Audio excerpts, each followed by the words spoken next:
The algorithmic ingestion sequence at Vertex Solutions was 20 seconds away from a catastrophic memory leak when Garrison Wells shattered the silence of my server room. It was Sunday evening, the kind of blistering Austin summer night where the heat radiates off the Mopac Expressway in visible waves, and I was deep in the back end of a predictive equity pipeline that hadn't functioned correctly since 2016 without my quiet, undocumented interventions. Garrison, our CEO, leaned into my doorway, completely oblivious to the digital hemorrhage I was currently tourniqueting. He was soaked in something that smelled like aged bourbon and terrible decisions, wearing a self-satisfied grin that didn't reach his dead venture capitalist eyes. "Hey, Sloan," he said, his voice dripping with that manufactured corporate ease. "Quick thing. Victoria starts Monday. She'll need your office. No warning, no preamble, just dropped a tactical nuke on my career like it was a minor calendar adjustment." Victoria Davenport was his stepdaughter, fresh out of some bloated private university marketing program with a minor in digital synergy and an Instagram feed entirely composed of yacht decks and espresso martinis. I stared at him, my hands hovering over my mechanical keyboard, my brain short-circuiting from the sheer, unfiltered audacity of the demand.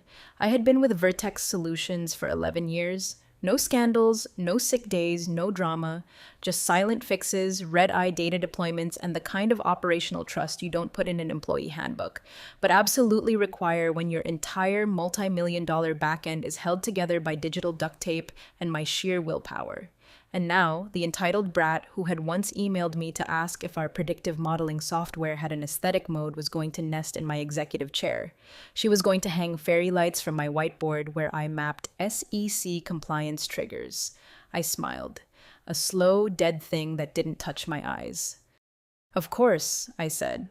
That is all I said. Of course.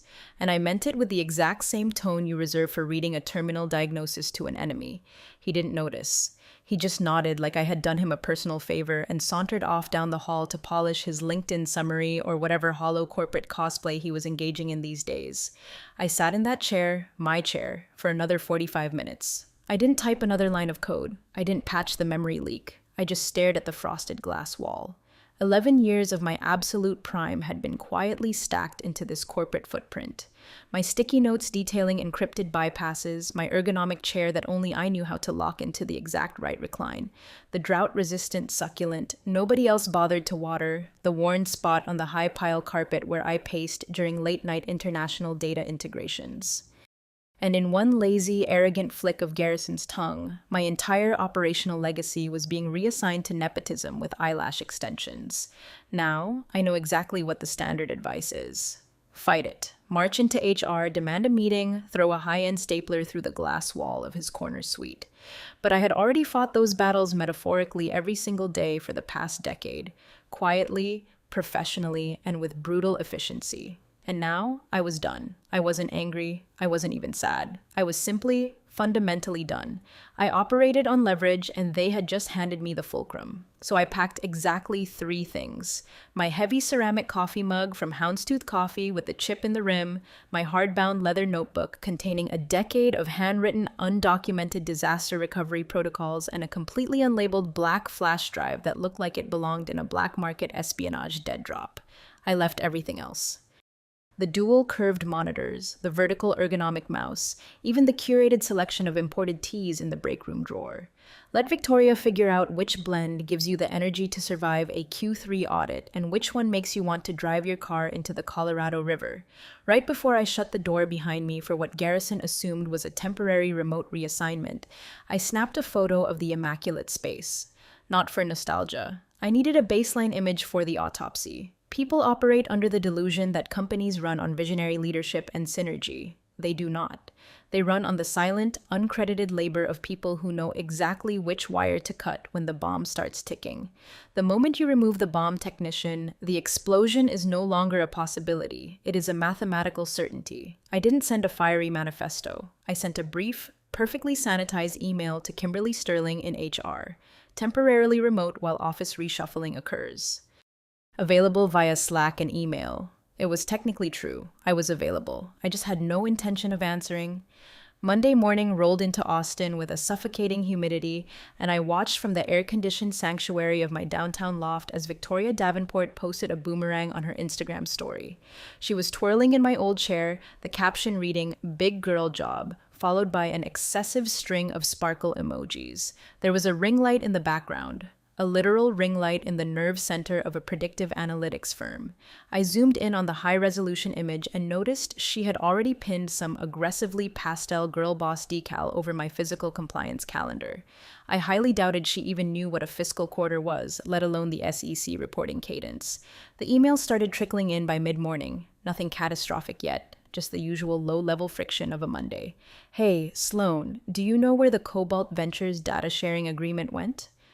Messages that normally got intercepted and resolved before the sender even realized there was a problem. I ignored every single one of them, not out of petty vindictiveness, but because I simply no longer worked there. My physical body was not in the Vertex Solutions building, and my goodwill had officially terminated the moment I saw her monogrammed pink water bottle occupying the exact spot where my houndstooth mug used to sit. While Garrison Wells was busy bragging about his stepdaughter's natural leadership aura in his weekly company-wide digital alignment memo, I opened a fresh, encrypted spreadsheet of my own. I labeled it Protocol Zero, because while they were busy redecorating my operational empire with ring lights and scented candles, I had already initiated the architecture of my exit, quietly, carefully, permanently. The last time I saw that office, the harsh Texas sun had hit the desk at the exact perfect angle, cutting through the smudged window blinds and casting a rigid grid shadow across the floor. I used to mop that floor myself when management slashed the janitorial budget to boost quarterly margins.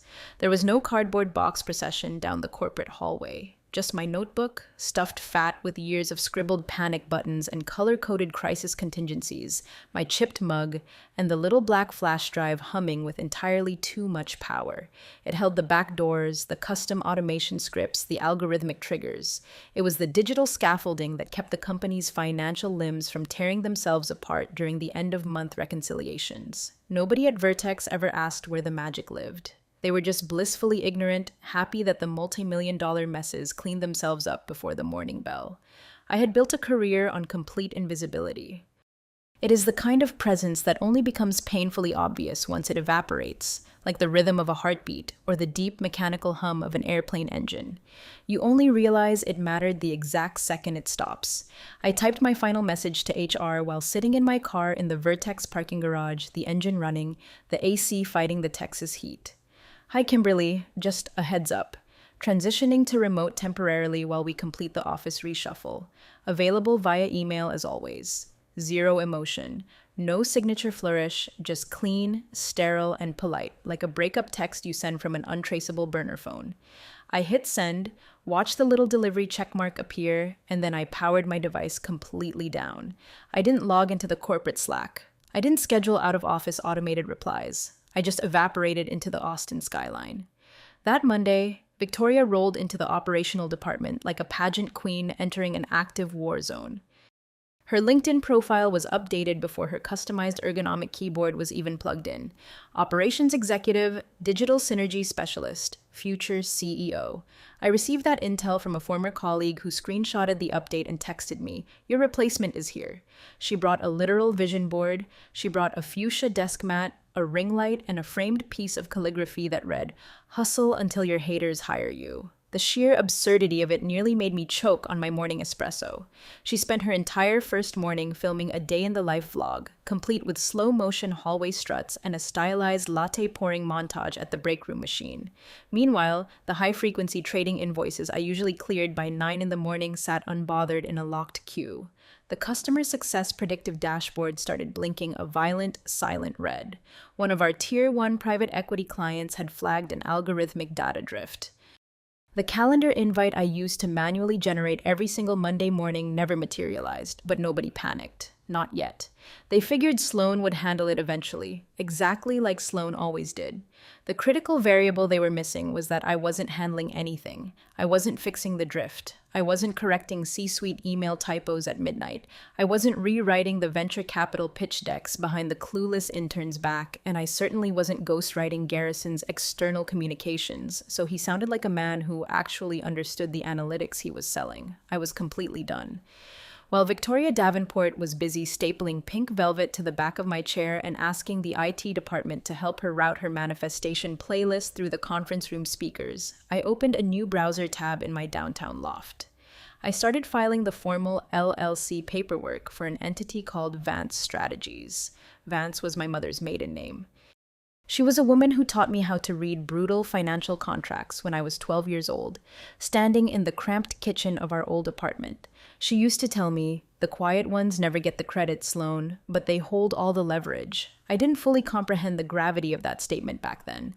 I understood it with crystal clarity now. I wasn't planning a triumphant corporate comeback. I was planning an absolute replacement. I was going to sell them the exact same competence, unchained from the bloated corporate clowns and tailored suits who gave away my operational throne like it was a cheap party favor. I built a sleek, aggressive service menu, algorithmic triage, data workflow audits, catastrophic crisis containment, the exact duties I already performed, but now carrying a devastating premium price tag. My very first inquiry arrived that exact afternoon from a mid-sized data acquisition vendor we frequently utilized for offshore data integration. "Hey Sloan, heard through the grapevine you were consulting now. We are currently drowning in SEC cross-border compliance bottlenecks. Are you available for a rapid consultation?" I didn't answer immediately. I watched the screen as 3 more emails hit my personal inbox, then a 4th from a Vertex project manager who still hadn't registered that I was no longer physically in the building. Nobody had noticed the vacuum yet. No sirens, no red flags. That is the true beauty of structural collapse. You don't scream when the structural beams quietly groan. You wait until the concrete is actively crushing you. I leaned back into my leather sofa, took a slow sip of my black coffee, and let the corporate dimming process begin. Tuesday morning arrived and passed, and for the very first time in 11 years, the Vertex Executive Operational Report did not materialize in the inboxes of the senior partners at exactly 8:15. No heavily graphed PDF, no sharply worded subject line, no meticulously color-coded bullet points summarizing predictive margin thresholds, vendor API latency, or high-tier client escalations. Just an echoing digital silence where absolute order used to reside. By 10:30, a panicked director from the finance department pinged Victoria. "Hey, do you know where the SEC status report is?" Sloan usually pushes it by now. Victoria replied with a solitary thumbs-up emoji. A full agonizing hour passed. Nothing followed. By noon, the VP of Sales sent a significantly more aggressive message to the main channel. "I need that data modeling report before my private equity pitch at 1 o'clock. Can someone just grab it off the shared drive?" The fatal problem for Vertex Solutions was that the report did not live on the shared drive. It never had. The raw data sources were linked through my personal encrypted environment. The master spreadsheet was tied to manually rotating API tokens that only I refreshed, feeding directly into a customized Python script I had written in 2019 to prevent the entire trading dashboard from utterly crashing every time our CRM system hiccuped. Absolutely nobody knew that infrastructure existed except me. I sat cross-legged on the polished concrete floor of my loft with a yellow legal pad and a titanium pen, methodically organizing client tiers for my new consultancy. Tier 1, full predictive operations audit. Tier 2, algorithmic crisis intervention. Tier 3, monthly retainer with vendor management. I drank lukewarm coffee and let the panicked Vertex emails accumulate like unread tragedy. Another message surfaced around 1:15, this time from Garrison's personal executive assistant.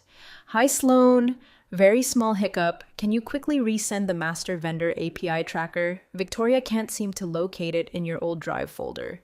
It was almost cute.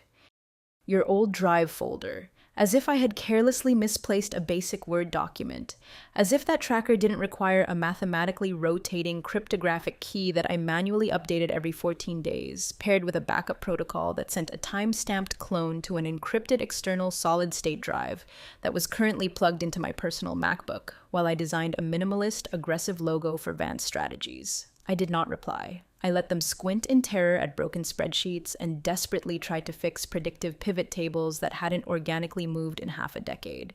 I had engineered an entire corporate ecosystem dependent on my quiet efficiency, and now they were actively discovering what happens when the oxygen is abruptly sucked out of the room. But there was still no true panic, just a mild, irritated confusion. They assumed I was just off-site, lurking on Slack, perhaps a bit moody, maybe overreacting to the office reassignment. I was absolutely none of those things. I was just busy building their replacement. At 2:40, another message arrived from Kimberly Sterling in HR. "Hey Sloan, just checking in to make sure you're settling into the remote workflow, okay? Let us know if you need any IT hardware." I ignored that message with the exact same prejudice. Instead, I generated a secure client intake form titled Vance Strategies Confidential Onboarding. Underneath my new logo, I typed a single, uncompromising sentence. "Tell me exactly what is broken, and I will tell you exactly what it will cost to survive it." I had maintained a mental ledger for years. The Tier 1 clients I respected, the ones I tolerated, the ones who used to whisper on late-night conference calls. "You are the only reason this entire firm still functions, Sloan." They would inevitably come around. Not all of them, but the ones with the capital to matter. And when they did, my infrastructure would be flawless. By 3:15, the data supply chain manager flagged a completely halted contract renewal with our primary server vendor. Apparently, the automated infrastructure extension script had completely failed to trigger because, in reality, it did not exist. That specific protocol was entirely me, manually executing the override once a month after cross-referencing predictive margin thresholds against global server loads, all of which were securely logged in the black notebook sitting peacefully on my granite kitchen counter. At 4:22, Victoria posted another highly filtered photo to her Instagram story. Her desk, my former desk, featuring a motivational caption, "First week energy, manifesting digital magic and managing metrics, sparkle emoji, chart emoji, sparkle emoji." I took a high-resolution screenshot, not for petty revenge, but for the eventual corporate scrapbook. Perhaps I would frame it in my new headquarters. Meanwhile, the legal contracts team was frantically scrambling to fix the server delay by resending wildly outdated terms of service. The vendor replied instantly and brutally, "These conditions are no longer valid under current compliance law. Please route this communication directly to Sloan Vance. We only deal with her." That exact email got forwarded to my inbox at 5:03. I let it sit and rot. By then, I had meticulously mapped out a lethal 6-month launch strategy for Vance Strategies. The exorbitant retainer structure, the ironclad non-disclosure templates, the rapid onboarding packets. I categorized which legacy Vertex clients I would strategically extract first, and which ones I would allow to crawl to me on their own shattered timelines. I felt entirely calm. It wasn't a cheap, vindictive triumph. It was surgical. A clean, undeniable separation of chaos and absolute control. I wasn't setting fire to the bridges.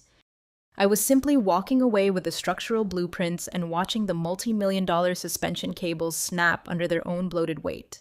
And still, nobody had truly called me. No actual alarms, no desperate pleas of "Sloan, we are bleeding, we need you." Just a few condescending check-ins, a handful of "hey, real quick" requests. Nobody at the executive level had realized I was gone permanently. But the realization was inevitable.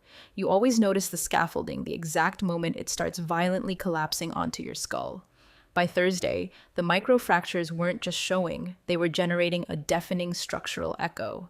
It began with a forwarded thread from a notoriously aggressive hedge fund client, the kind of institutional partner that never initiates contact unless millions are actively bleeding out. The subject line was a solitary word: Sloan. The body of the message was plain and ruthlessly sharp. "We need Sloan Vance to manually confirm the algorithmic ingestion sequence immediately. Nobody else on your current roster seems to comprehend how the manual override infrastructure functions. Is she still employed by Vertex?" That email was frantically passed from the senior client liaison to the lead project manager, who then desperately kicked it over to Victoria with a highly hopeful, "Can you handle this?" Victoria, radiating the absolute confidence of pure, unadulterated ignorance, replied to the entire thread. Totally. Sloane is just on a quick remote break, smiling emoji, but I will circle back with her and get your team completely sorted. She copied absolutely nobody who could help, attached exactly zero documentation, and then, because she was biologically incapable of restraining herself, she added a star emoji and the hashtag women in tech. The hedge fund partner did not respond to Victoria. I witnessed the entire spectacular collision because the partner blindly copied my personal encrypted email address. The subject line read, "Not sure what the hell is happening over there, but keeping you in the loop." They knew. They didn't know the petty internal drama or the nepotistic office theft, but they knew the engine was seizing. Institutional veterans, quantitative analysts, high-frequency data lifers. They don't need to see the red flags. They hear the silence between the gears and know the bearings are about to shatter violently. Meanwhile, back at the Vertex Austin headquarters, Garrison Wells was busy hosting a highly produced, company-wide digital live stream. The title card read, Vision 2026, Disruptive Synergy and Digital Legacy.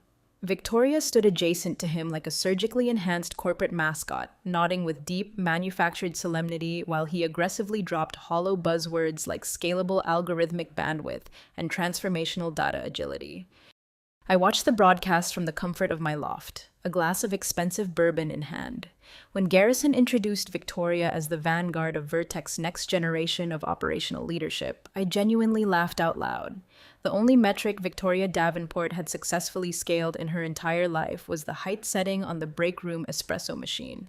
But her LinkedIn profile was an absolute masterpiece of fiction. New customized banner, professional headshot drenched in expensive studio lighting. Her bio now proudly proclaimed Operations Executive in Training and Strategic Visionary Coffee Enthusiast. She was the CEO's stepdaughter. She was institutionally untouchable and catastrophically clueless.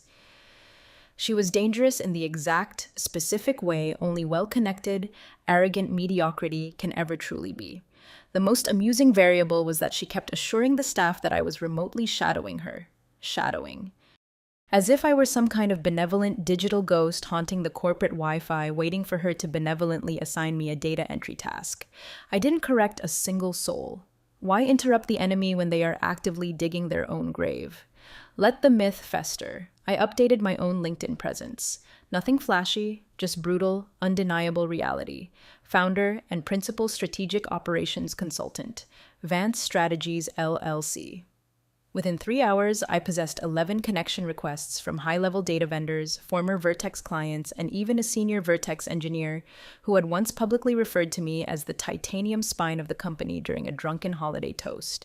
I accepted every single request. By Friday, a massive European data provider flagged a critical pipeline delay. Nobody at Vertex had confirmed the algorithmic unit count for international compliance. That was my exact protocol. It had always been my protocol. I had built a highly complex conditional logic flow within our proprietary portal years ago to automatically trigger an alert when data units dipped below a severe risk threshold. Victoria had manually disabled the alert flow, claiming the pop-ups were too aggressive and negatively impacted her operational anxiety. Now, the encrypted data was sitting frozen in a Frankfurt server farm. European compliance regulators were actively breathing down Vertex's neck, and the VP of procurement was frantically texting in all capital letters. "Where is Sloane?" He texted it directly to Garrison. Garrison didn't respond. He was too deeply occupied tagging Victoria in a self-congratulatory LinkedIn post about raising visionary leaders, not just daughters. And in the quiet background, I was methodically building my empire. I secured an anonymous corporate P.O. box, purchased the premium domain architecture, and coded invoicing templates that looked like they belonged to a Wall Street firm, not an amateur WordPad document. I even hosted a secure video call with a massive predictive analytics client who explicitly stated, and I quote verbatim, "I do not care whose name is printed on the wire transfer, Sloane. We just need our trading infrastructure to survive the quarter." The absolute best part of the entire week? My personal cell phone had not rung a single time. No corporate groveling, no desperate begging, not yet. Just institutional confusion, deep discomfort, and the early terrifying symptoms of a corporate nervous system realizing its spine has been surgically extracted. I didn't miss the Vertex office. I missed absolutely nothing. Not the buzzing, soul-crushing fluorescent lights, not the recycled, stale air, not the forced, agonizing laughter during the mandatory Monday stand-ups. I had the blinding Austin sunlight, a custom hardwood desk that nobody could ever reassign, and absolute, uncompromising control. Let Vertex guess where I was hiding. Let them classify it as an extended vacation, a mental health sabbatical, a silent breakdown. Let Victoria Davenport smile through the mounting carnage with her motivational desktop wallpaper and her aggressively color-coded sticky notes. Because the more questions she attempted to answer on my behalf, the more deafening the silence of my absence became. By Monday morning, the polite corporate inquiries had curdled into catastrophic, multi-million-dollar liabilities. The first absolute bomb detonated at exactly 8:03 Central Standard Time. A severe SEC Appendix C compliance notice slammed into the inbox of Vertex's highest-tier institutional client, the specific client that held classified government analytics contracts, possessed airtight biometric security standards, and retained a legal team that practically hunted for sport. The subject line was a heart attack in text form, algorithmic transmission failure, urgent response required. Inside was a devastating list of missed predictive data packets, unverified cryptographic timestamp mismatches, and one utterly damning concluding sentence. This protocol breach constitutes a severe violation of SEC Appendix C. Continued service suspension is actively pending immediate resolution. Appendix C was not a procedural suggestion. Appendix C meant catastrophic federal fines, mandatory public corporate disclosures, and the very real possibility of federal litigation.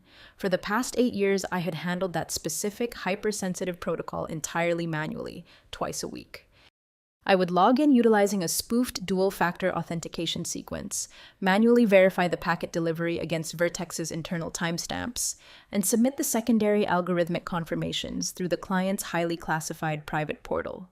There was no automated script. There was no machine learning override. There was just me. Every single Tuesday and Friday at exactly 6 in the morning. Nobody else at Vertex Solutions possessed the cryptographic keys to do it. Hell, absolutely nobody else at Vertex even knew the manual verification was actively occurring. By 8:17, the internal Vertex chain reaction had violently initiated.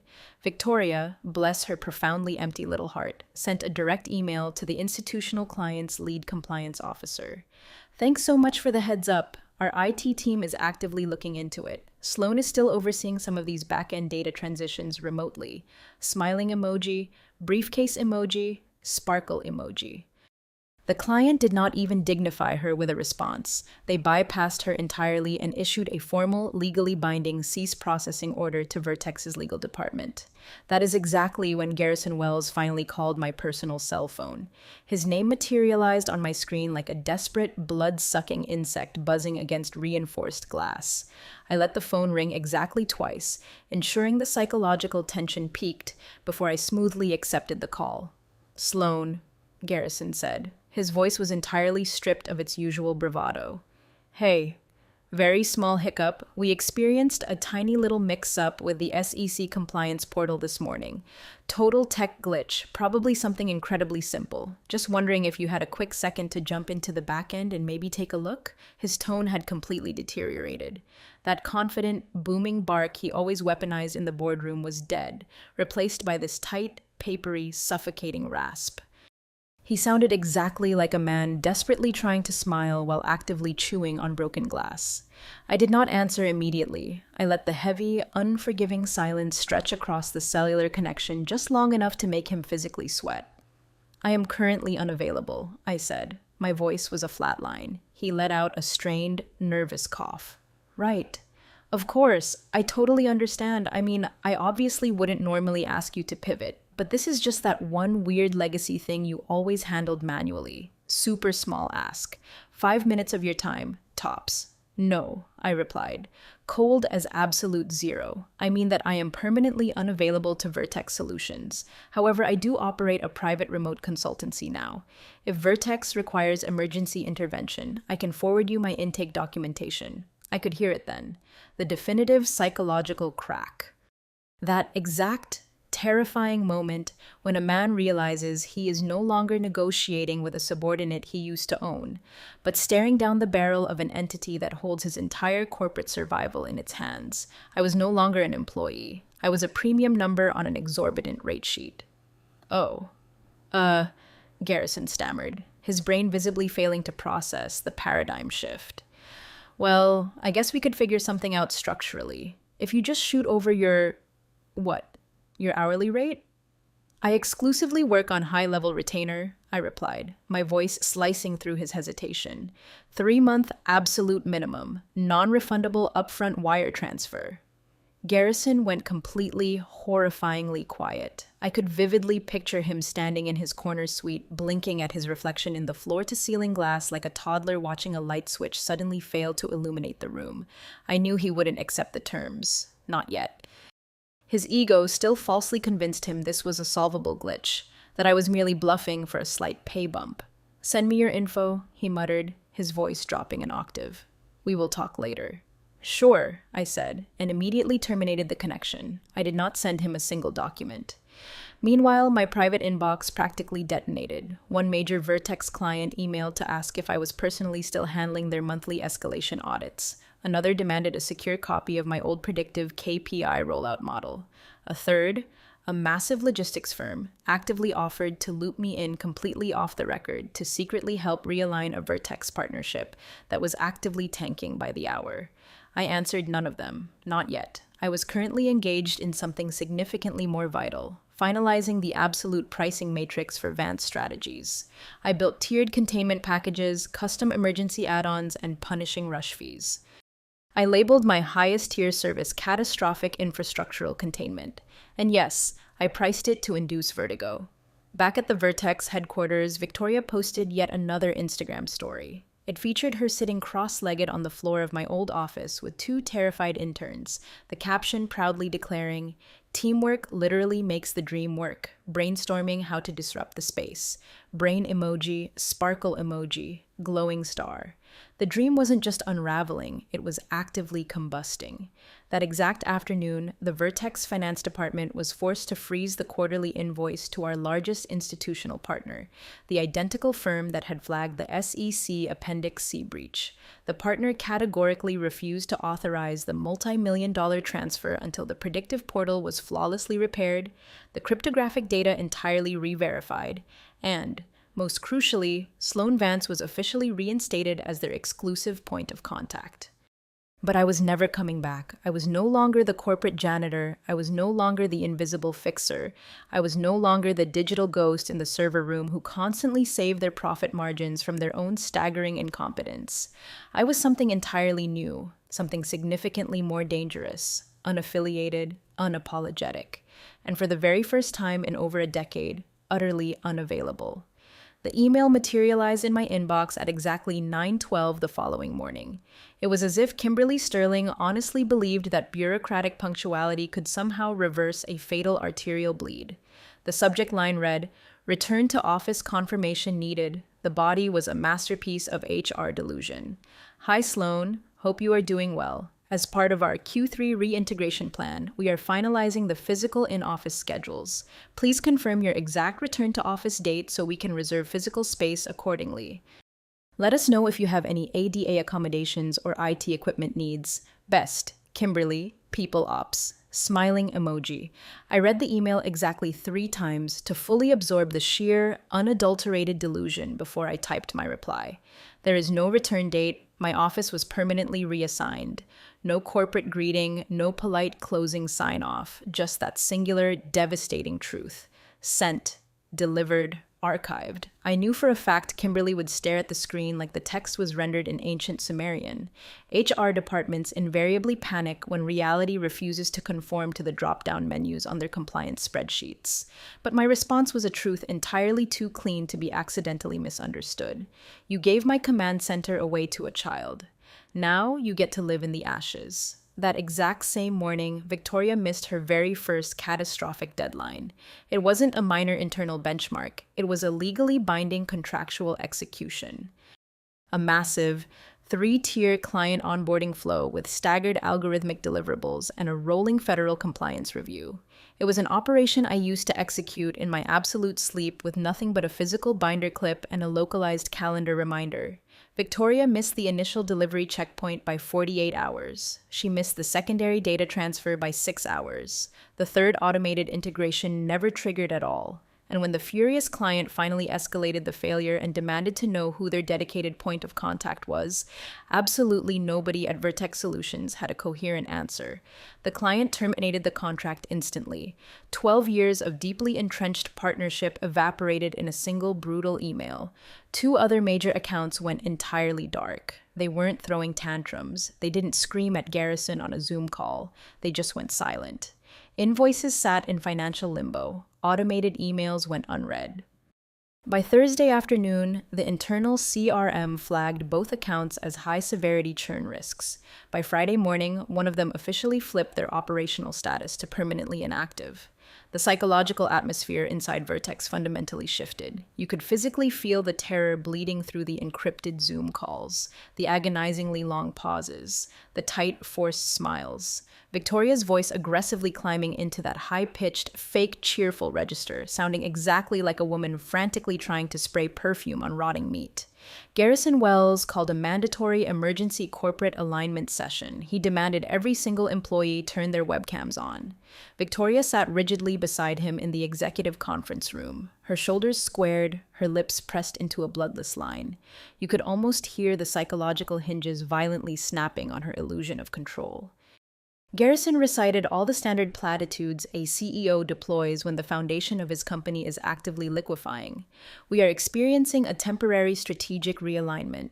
We are actively working through some minor operational friction. We are deeply grateful for your corporate patience as we transition our leadership bandwidth. Nobody on the call asked where I was, not out loud. But the interrogations had already begun to spread like a digital virus through private Slack threads, encrypted text groups, and hushed break room whispers. My name was suddenly materializing in conversations it hadn't touched in years. Only now, it was permanently attached to words like gone, terminated, or the absolute most terrifying word to the Vertex executive board, consulting. Because here's the brutal truth about corporate survival. Most modern companies can easily survive minor disorganization. They can survive terrible diversity hires, severe budget slashing, and even massive departmental layoffs. But they absolutely cannot survive institutional doubt. And now, the entire staff was infected with it. That creeping, stomach-rotting doubt that the silent woman who flawlessly kept the servers humming might have been significantly more than just a convenient employee. They realized I had been the absolute last line of defense. While Vertex Solutions was busy circling the financial drain, I officially signed my first private retainer. The irony was physically delicious. It was one of Vertex's largest former B2B partners, an institution I had personally managed for years, a firm that Garrison had once arrogantly dismissed as a minor budget liability during a closed-door strategy session.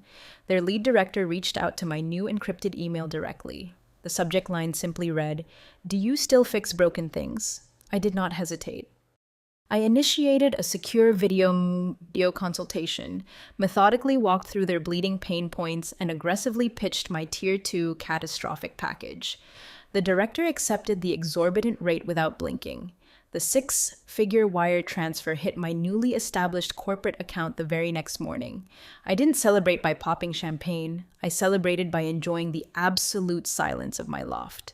The pure, unadulterated quiet you only truly earn when the deafening noise of your old life fades away, and the new one hums just loud enough to confirm it is real.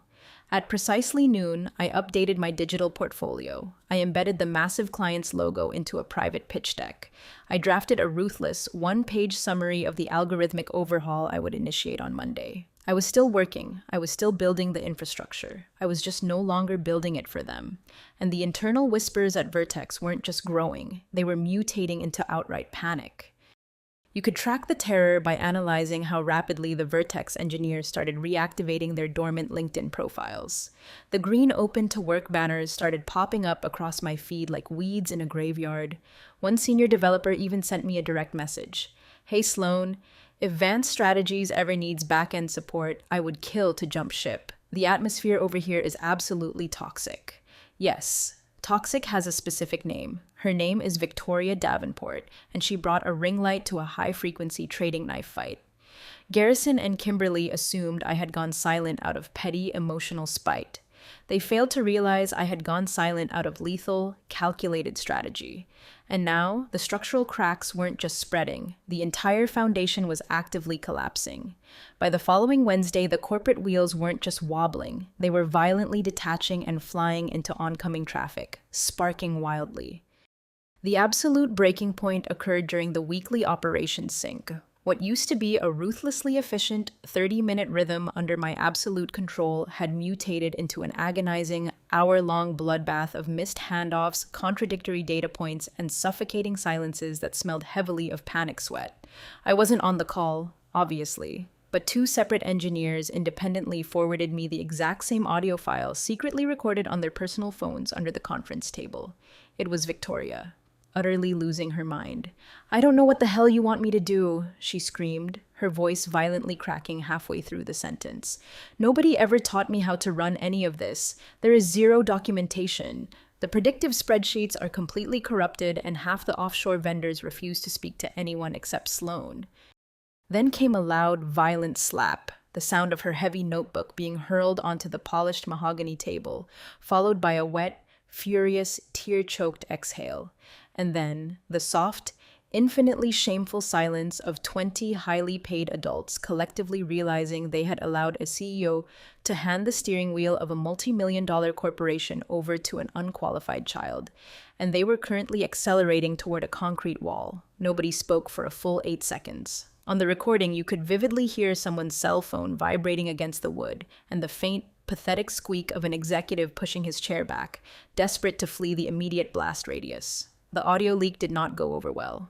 Internal morale, which was already incredibly brittle, completely shattered. The engineering team stopped attempting to manually patch the data leaks and simply started screenshotting the errors for their own legal protection. Missed client deadlines became cynical punchlines in the private engineering Slack channels. European data vendors completely ghosted the accounts payable emails. The internal compliance team quietly retained outside counsel to inquire if Victoria's unhinged conference room meltdown legally constituted a hostile work environment. And in the finance department, the massive digital dam I used to quietly reinforce with midnight reconciliations finally burst. The auditors flagged 16 massive invoices that could not be mathematically matched to the algorithmic delivery logs. Another 4 invoices had been completely ignored and remained unpaid. 3 had been accidentally routed to the entirely wrong hedge funds, and 1, my absolute personal favorite, had been inexplicably invoiced directly to Vertex Solutions itself.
It turns out, when the invisible architect who manually verifies high-frequency vendor deliveries, cross-matches them with encrypted PO numbers, and mathematically balances the approvals permanently disappears, catastrophic things occur.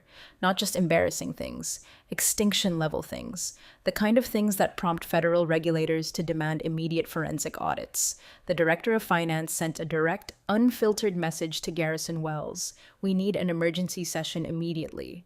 This systemic failure cannot be blamed on Q3 algorithmic drift. The core infrastructure is completely dead. Garrison attempted to resolve the crisis utilizing the only leadership strategy he actually possessed: absolute, unadulterated panic. He subjected my personal phone to a barrage of desperate text messages. 8:41 a.m. Sloan, can we please talk today? I know I messed up. I think we all moved way too fast on the restructuring. Let's hit reset. 10:12 a.m. We will build you a completely new, better office. Corner suite. Just please come back into the building. We can fix this together. 11:47 a.m. This is getting incredibly serious, Sloan. I am begging you as a personal friend of the firm. Pick up the phone. By exactly noon, the desperate texts permanently ceased because I explicitly blocked his cellular number. I didn't send a dramatic final message. I didn't offer a villainous monologue. I just severed the cord. I didn't need to explain the mechanics of his ruin to him. He already felt it in his bones. The entire executive board did. The pathetic fantasy that I was still an extended part of the Vertex family, just working remotely or cooling off after a petty slight, finally shattered into dust. My silence was not a temporary negotiation tactic. It was my absolute corporate policy. Victoria desperately continued to flail, attempting to cover the bleeding ground, but the harder she sprinted, the more catastrophic her impact became. She possessed absolutely zero fundamental understanding of the architecture she was touching. She actively made the bleeding worse. She pitched wildly nonsensical software fixes in board meetings. She attempted to rewrite encrypted vendor API scripts, which immediately broke 3 massive B2B integrations. She accidentally authorized the deletion of a secure shared drive folder that, legend had it, housed the solitary working copy of the Q2 SEC earnings slide deck. The engineering staff started openly mocking her incompetence. Her last name became a dark, internal verb. As in, he completely Davenported that deployment. Or, if we don't fix this leak, this entire hedge fund account is about to get Davenported. And I monitored the entire collapse from the massive windows of my loft, a cup of perfectly brewed dark roast in my hand, secured by ironclad professional boundaries. I had 3 additional Tier 1 clients actively moving through my pipeline, all of them warm, all of them circling the blood in the water. One of them blindly sent an executed contract that very afternoon, accompanied by a brief note. Full unlimited retainer authorized. No interview required. Just do exactly what you do. I executed the contract immediately. The firm that had once condescendingly informed me I was entirely too behind the scenes for executive leadership was now actively drowning in its own hubris because they lacked the intelligence to recreate the very scenes I used to single-handedly direct. Every data workflow was a load-bearing pillar I had placed with mathematical precision. Every corporate success was a plate I had kept spinning without ever asking for a round of applause. Now, their floor was covered in shattered porcelain and suffocating silence, and I wasn't lifting a single finger to help them sweep it up. Garrison Wells physically showed up at the front door of my loft like a drowned rat crawling out of a submerged sewer. His bespoke dress shirt was stained with nervous sweat, his expensive silk tie askew like a poorly tied noose.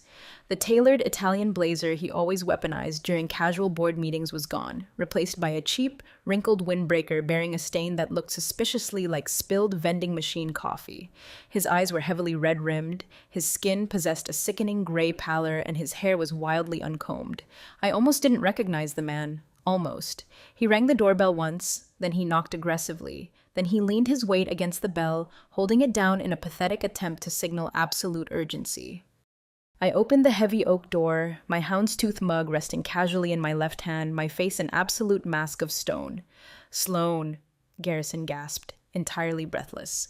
"Please, can I just come in and talk to you?" I stepped aside without uttering a single syllable. It was not an act of hospitality, it was morbid curiosity. I genuinely wanted to observe exactly how much a man could age in 7 days. He shuffled into my foyer slowly, as if every single step required him to burn a piece of his own pride. He collapsed onto the very edge of my leather sofa, looking exactly like a man who knew he wouldn't be staying long. His hands were violently trembling. It wasn't just nerves, it was profound, skeletal exhaustion. The specific kind of fatigue that doesn't vanish with a night of sleep, because it is born from the terrifying realization that everything you arrogantly dismissed as trivial was actually the only thing keeping you alive. "We are drowning," he whispered, staring at his shaking hands. "The trading systems, the institutional clients, Victoria." He abruptly stopped and let out a harsh, bitter laugh. "She isn't ready. I honestly thought she just needed some transition time, but she doesn't even know where the fundamental server architecture is. Nobody in the entire building knows how anything actually functions anymore." I said absolutely nothing. I just stood there and let him bleed out on my rug. The words violently spilled out of his mouth like he was trying to vomit up every arrogant mistake he had swallowed over the past week. "The vendor data pipelines are entirely jammed. The SEC compliance team just flagged 2 massive federal issues. We have permanently lost 4 major institutional accounts in exactly 5 days. The finance department is in an active open revolt. I currently have senior board members demanding to know if this entire multi-million-dollar corporation was being operated by a ghost." A ghost. That admission almost forced a genuine smile onto my face. He leaned forward, clasping his trembling hands together, his eyes wide and completely desperate. "Sloan, I know the transition got severely mismanaged, but we absolutely need you. We need you to come back to the office. Name your title, name your salary." I turned and walked calmly into my kitchen, not to escape his pathetic display, but to retrieve the physical folder. It was already printed on heavy premium cardstock. It was already waiting. A pristine, minimalist white binder containing exactly 1 single page of text. My customized consulting rates. I walked back into the living room and handed it to him exactly like a high-end waiter dropping the check after an incredibly quiet, incredibly expensive meal. Garrison slowly opened the cover. He stared at the single sheet of paper. 3 service tiers, 90-day absolute minimums, massive upfront wire transfer retainers, absolutely no discounts, no sliding scales. No legacy friend pricing. His face violently collapsed in slow motion. It was as if he had genuinely believed this was going to be a negotiated favor, as if he honestly thought I was still playing a game where he possessed the authority to dictate the rules of engagement. "This is..." He swallowed hard, his voice barely a rasp. "Sloan, we literally cannot afford this capital expenditure." I nodded exactly once. "I know." He stared up at me like I had just driven a physical blade through his ribs. "You couldn't afford to lose me either," I said. My voice was incredibly soft. No anger, no malice, just the brutal, undeniable physics of the situation. "But you did."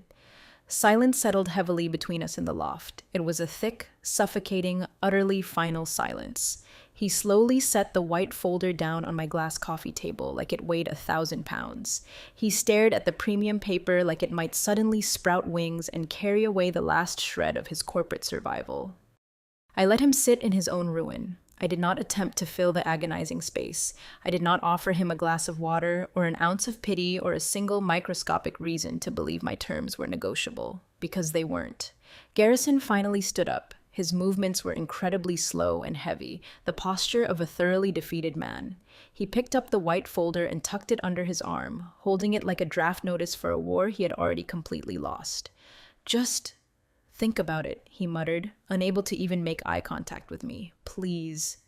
I walked over and opened the heavy front door. He walked out into the blistering Austin heat without saying another word.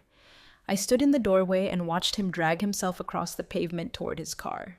It was a sleek, imported German machine he had once arrogantly bragged was the ultimate power move in motion. It just looked entirely ridiculous now, like a bespoke tuxedo draped over a drowning corpse. He didn't ignite the engine immediately. He just sat frozen behind the leather steering wheel, gripping it tightly as if the dashboard might miraculously offer him a way out. Finally, the engine roared to life and he drove away, disappearing down the sun-baked asphalt. I stood at the threshold of my home, my absolute, undeniable fortress now, and took a deep, cleansing breath. It wasn't a sigh of relief. It It was the pure intake of confirmation. The corporate empire I had silently held together with blood and code for 11 years had finally, completely collapsed under the sheer weight of its own staggering arrogance. And to destroy them, all I had to do was absolutely nothing. Exactly 1 week later, the final corporate illusion shattered like cheap safety glass under a sledgehammer. The mass email went out entirely quietly. There was no mandatory all-hands video sync, no dramatic crying posts in the Slack general channel. Just a soft, heavily sanitized, legally approved subject line, Vertex Solutions Organizational Restructuring Announcement. Inside was a dense paragraph heavily laden with buzzwords about streamlining agility, a secondary paragraph about shifting institutional priorities, and a final, brutal sentence that boiled down to what the entire industry already knew: massive layoffs. Effective immediately. 14 people were terminated by the end of the day. Some were naive new hires. Some were veterans who had been actively keeping the lights on before Victoria Davenport even knew how to spell the word logistics. There were no public severance details. There was absolutely no mention of the executive incompetence that triggered the bloodbath.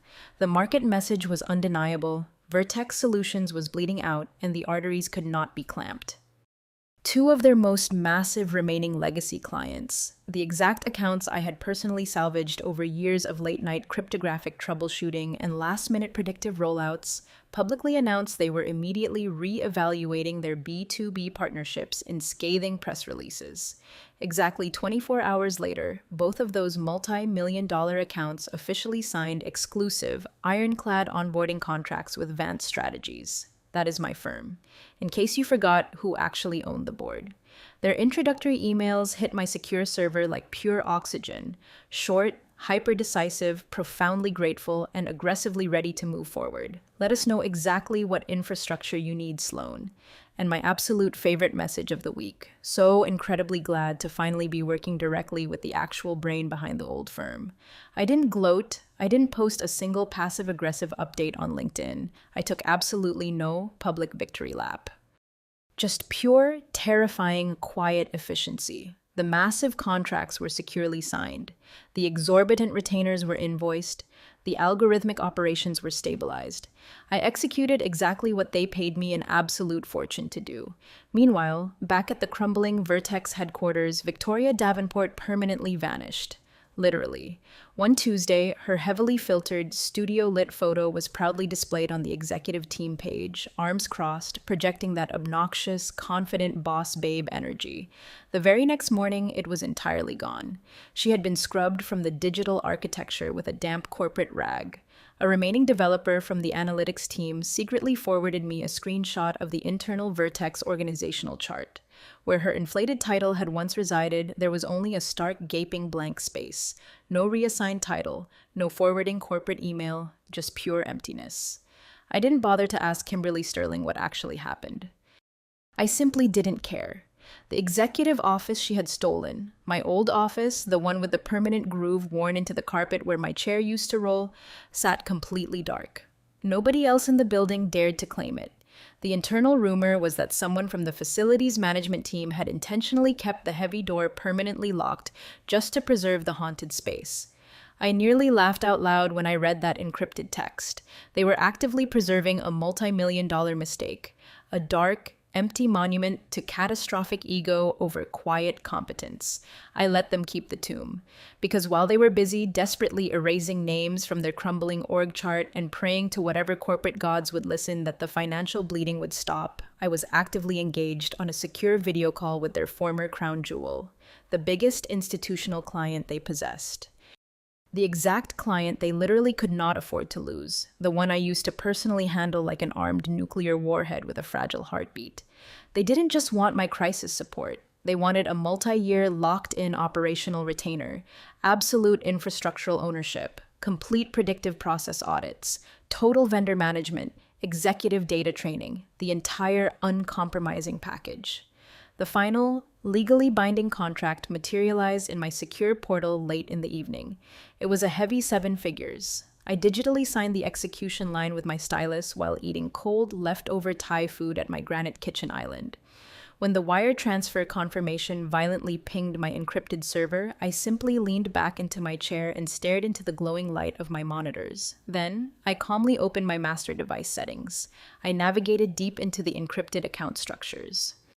I found the old dormant Vertex Solutions administrative email profile, still sitting there in the dark like a buried corpse nobody had bothered to dig up. I tapped delete account. The digital spinning wheel initiated. The little loading bar crawled across the screen. And just like that, I was permanently gone. No final explosion, no dramatic farewell message, no forwarded archives just in case. I didn't officially quit. I never handed Kimberly a polite resignation letter. I never packed up a cardboard box with a sad little succulent and walked out under those flickering, soul-crushing fluorescent lights. I just stopped existing in their universe. I watched the progress bar hit 100%, wiping my digital ghost from the Vertex servers forever. I didn't pack a cardboard box. I didn't send a farewell email. I just let them inherit the exact level of chaos they deserved. They had demanded my office, so I gave them the square footage. I just took the oxygen with me.